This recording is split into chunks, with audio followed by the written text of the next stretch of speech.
Hello, I'm Arthur Black. Welcome to Weird Homes, a show that looks at the most unusual and bizarre homes in North America. You know, there are collectors and there are creative collectors. The difference? Well, creative collectors don't just create collections, they also collect their own creations. Take Ira Poole's pad. You'll be greeted by his homemade Sphinx and Statue of Liberty before you even ring the doorbell. At the Phillips place, the motto is make it funky, then fill it to the rafters. Meanwhile, at the Egan household, they always seem to find room for just one more kinetic, spring-loaded sculpture. These weird homes are getting fuller by the moment. Let's check them out.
I have the inside of the house, the entire inside of the house, and he has the entire outside of the house. So I don't make any rules out there, and he doesn't make many decisions in here. Sue never goes out in the yard anyway. She never liked it, so she works inside, and gardening isn't her thing, and outdoors out here isn't her thing. So the yard is, probably about the same size as the indoors. So we share equal space.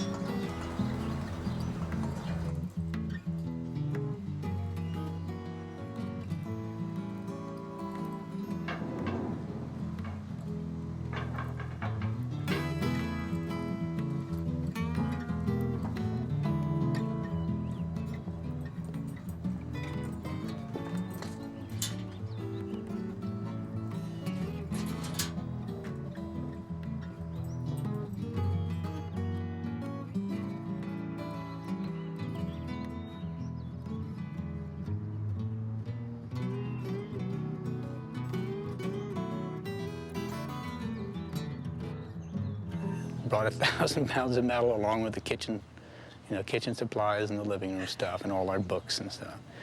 And then the pile grew to 5 tons. At this point, I still wasn't welding.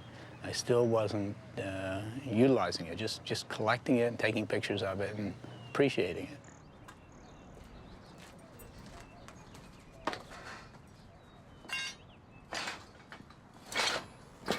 And then when I was about 38 years old, I bought a welder because I wanted to do something practical. I wanted to make security bars for the house, and I wanted to make wood-burning stoves.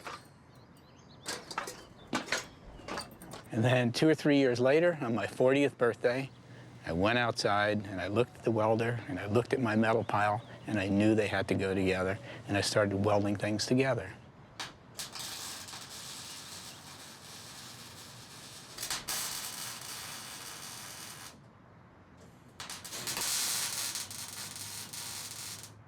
Okay, this is the first piece I did. I did it on my 40th birthday. It's this flower right here. And without thinking of what to do, I came up with this flower. And God, I went crazy after that. After that, I said, wow, look what I can do. And next day I was out there cutting it up and making the second flower.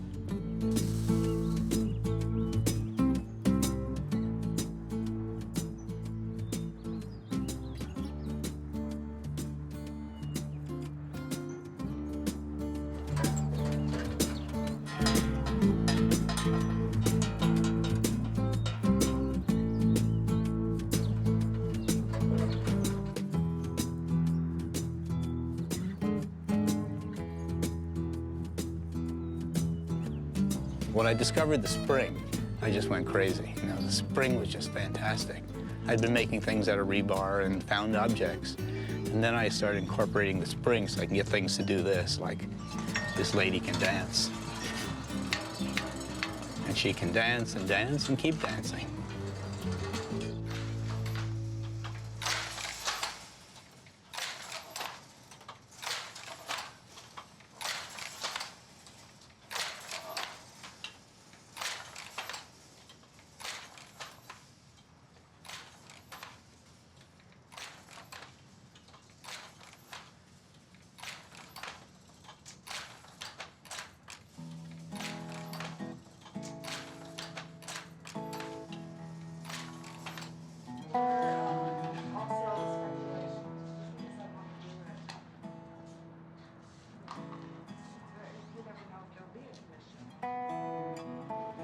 That piece is made with, I think it was 17 colors of red, and each place that you see a solid color, it's a combination 2 to 1. You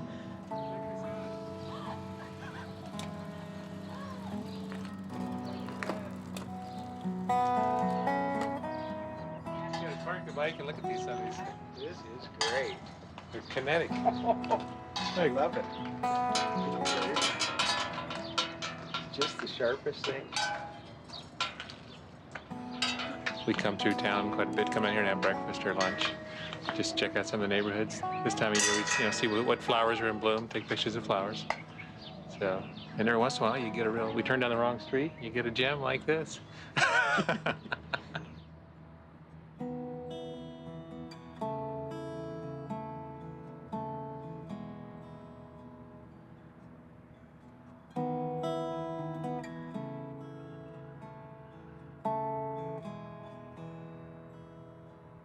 Because we can't throw anything away. It's just not, we've tried to get rid of. We have all sorts of things up there, and sometimes I like them and sometimes Ned likes them, and there are some things up there nobody likes.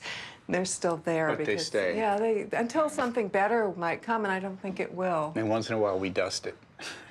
Actually, we had our 25th wedding anniversary garage sale, or yard sale, and we finally realized that we're collecting too much stuff, and we collected all the stuff, and we put it outside and sold thousands and thousands of dollars worth of things for $1 and 50 cents and $1. Junk. And we came back in the house after the sale was gone, and it hardly made a dent in here. It was like we never got rid of anything.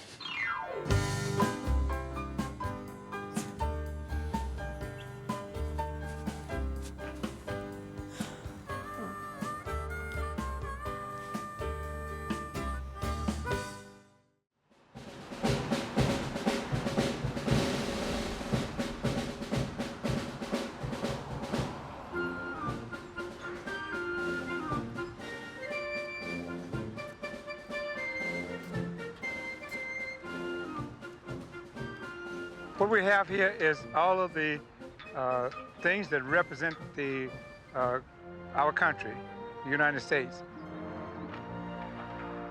This right here is Alaska. The waterfall there is Niagara Falls. We have the Statue of Liberty.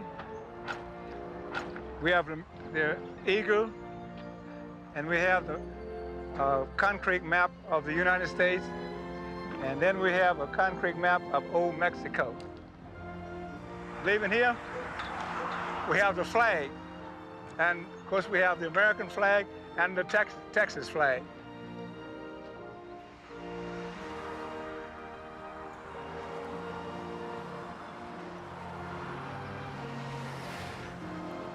I first got the idea of doing this for my class on the campus. I just decided, well, I'm just going to do it in my yard. And so one of my students, she had a boyfriend, and so he told me, he said, I can tell you, one of my questions up there has the Statue of Liberty. And so he got the address and all for me, and I went up there and I bought this Statue of Liberty.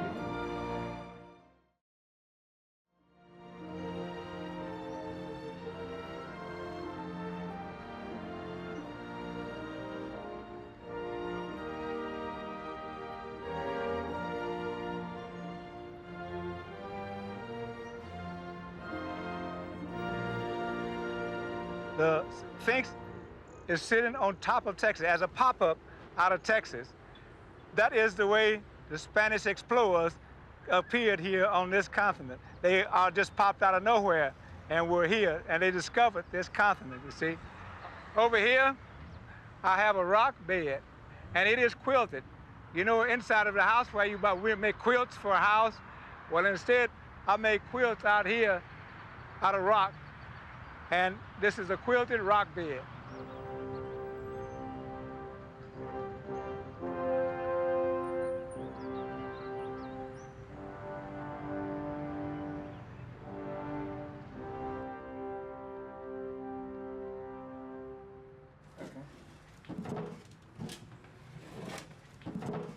Now it cost me at that time $650 to have it made into a mold, and then I figured, well, to make my money back, I should sell it, and so I started selling, and I've sold about 6 of them.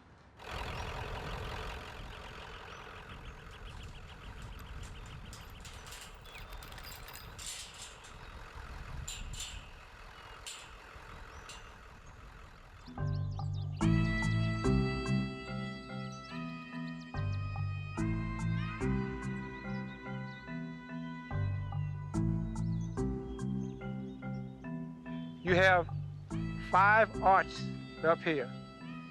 Those 5 arches represent the 5 senses that we have. You got one big arch in which the bucket is hanging down. Now, that is that other sense that gave us the 6 simple machines, and from there on, we started as being much wiser and even bolder than the animals.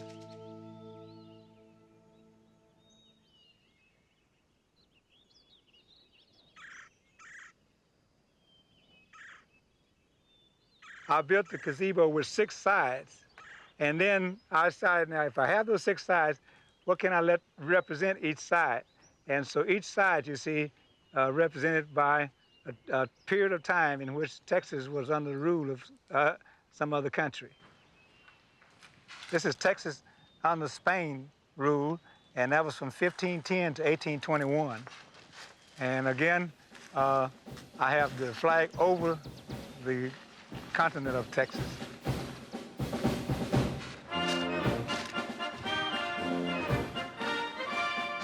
This is Texas under the Mexico rule, and that was from 1821 to 1836.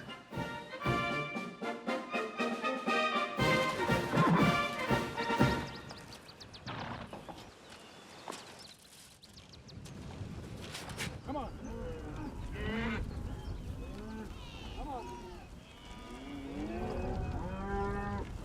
What we have here is my long, tall Texan. When I was clearing all of this land out here, this was a tree. And as I wore out boots and shoes down here working and what have you, I would put them on the tree here. As I had to kill some wild animals because they were either getting my chickens or getting my calves or what have you, then their heads, as they would decay, I would put them up here, even some of the animals that I lost. And that's why you see these bony structures around here.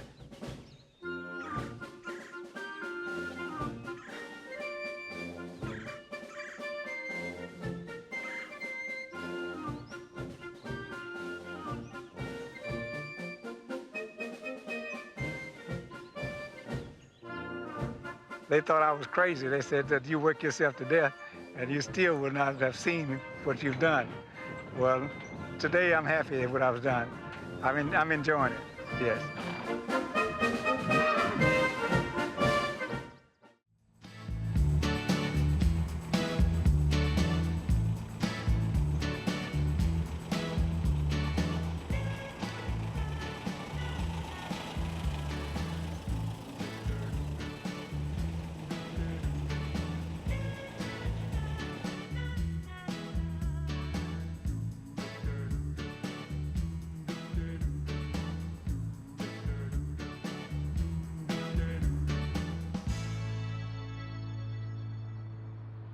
The imagery and the color is what attracts me, and then the nostalgia about something. So I could say, oh yeah, I remember when this, and I remember when that.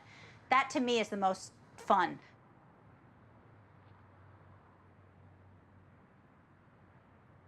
Come on into the kitchen. So there's a lot of interesting things to see in here. We have many different things here that we've collected. These are a whole bunch of vintage lunchboxes and TV toys and important things from our childhood that we've collected. You know, all things that were a big deal to us back in the 60s.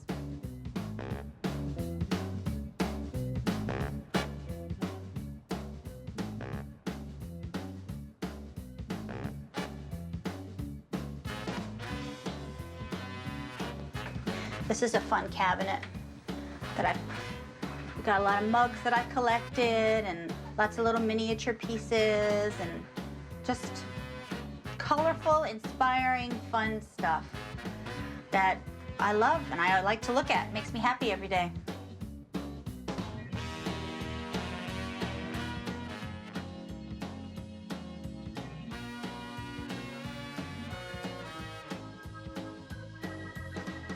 It even extends into closets. There's more stuff in here that we haven't even touched this in a long time.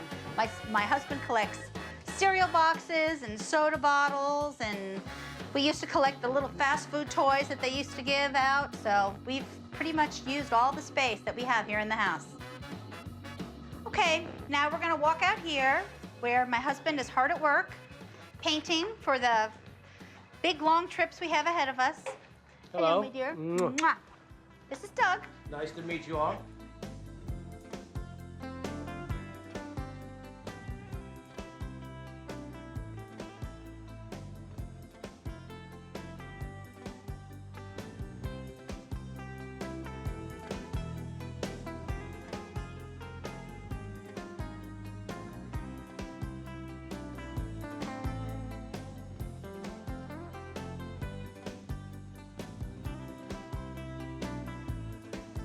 I just have to rein her in sometimes, you know. Sometimes it can get a little carried away, you know. Find a couple of good things and a few more good things. But in the end run, it's all great.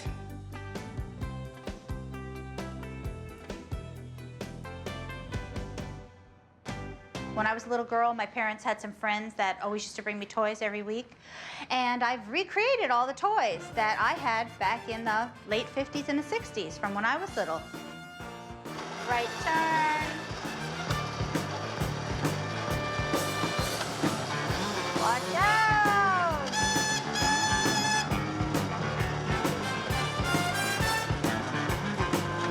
It's raining outside.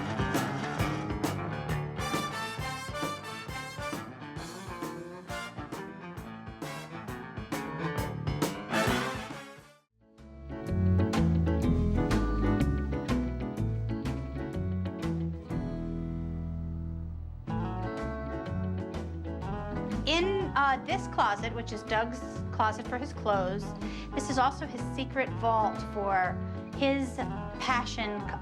It used to be his passion for collecting starting lineups. Pose this way, pose that way, pose this way. And Doug collected them all, as you can see by the living proof of his closet.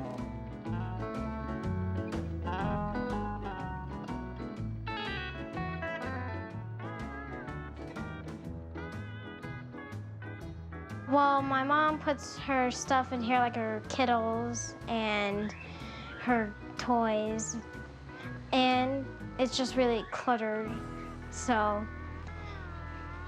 And I like it with all the toys because I like funky stuff. Okay. Out here, this is a dentist drill, and it came out of a haunted house. Wound up back at my friend's place, and I said, well, what are you gonna do with it? He said, you want it? Take it, you know, get it out of here. I'm sure anybody that was in the 50s can remember what the drills looked like back then. They look a lot different now. Do you have any cavities, my dear?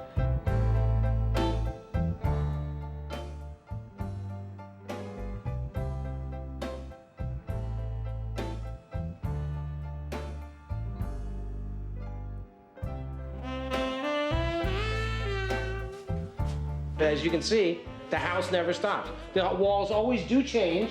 New artwork we trade with, whatever we pick up at shows always comes in. New stuff gets shifted around, and it always changes. It never stays the same.